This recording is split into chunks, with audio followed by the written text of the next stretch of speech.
Chers parents, pour l'obtention de son baccalauréat, votre enfant va être convoqué à 3 séries d'épreuves en classe de première.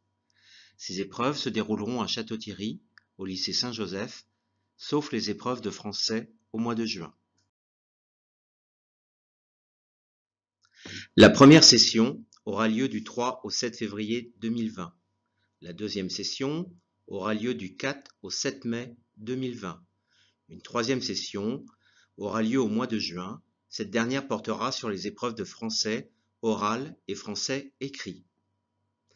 Pour la première session du mois de février, votre enfant sera convoqué le lundi 3 février pour composer son épreuve d'histoire-géographie de 13h30 à 15h30, le mardi 4 février pour composer son épreuve de LVA anglais de 14h30 à 15h30 et le jeudi 6 février pour composer son épreuve de LVB allemand ou espagnol de 11h à 12h.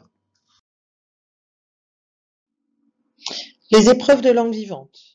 L'épreuve de langue vivante, que ce soit la langue vivante A, anglais, ou la langue B, allemand ou espagnol, sera composée au mois de février d'une compréhension de l'oral et de l'expression écrite.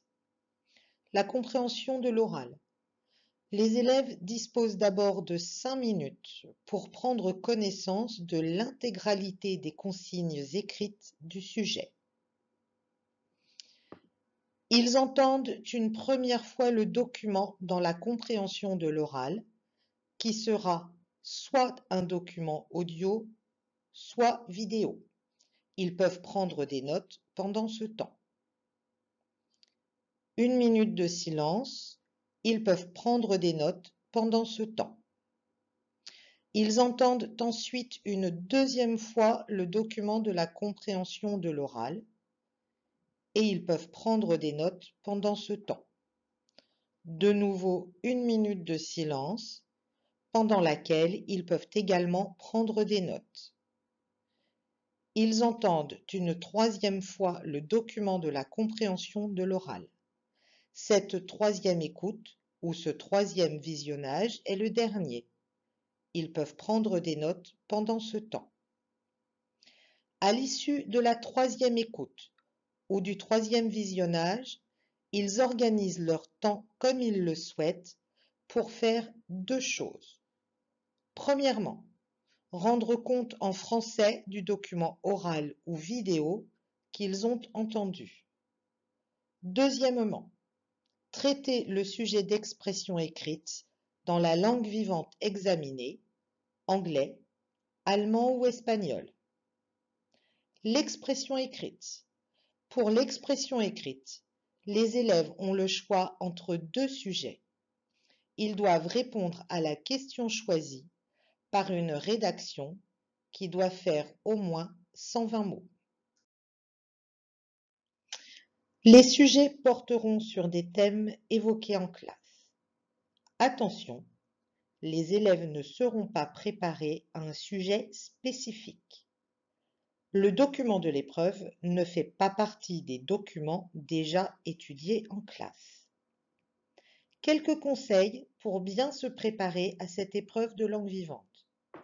Tout d'abord, exercer son oreille à la langue vivante, anglais, espagnol ou allemand, en regardant des vidéos en version originale.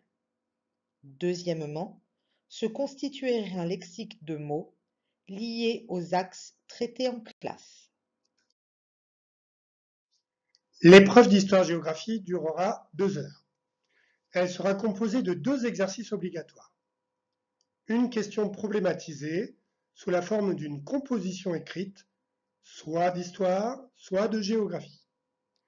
Une étude de document sous la forme d'un paragraphe argumenté dans l'autre matière. Quelques conseils pour bien se préparer à cette épreuve d'histoire-géographie. Premièrement, reprendre les méthodes données en classe. Deuxièmement, réviser les connaissances. Troisièmement, s'assurer que tout est compris dans le cours. Enfin, s'entraîner en reprenant les études de cas faites en cours et lors des DST à partir du corrigé donné par le professeur. Que faut-il réviser pour préparer cette épreuve d'histoire-géographie?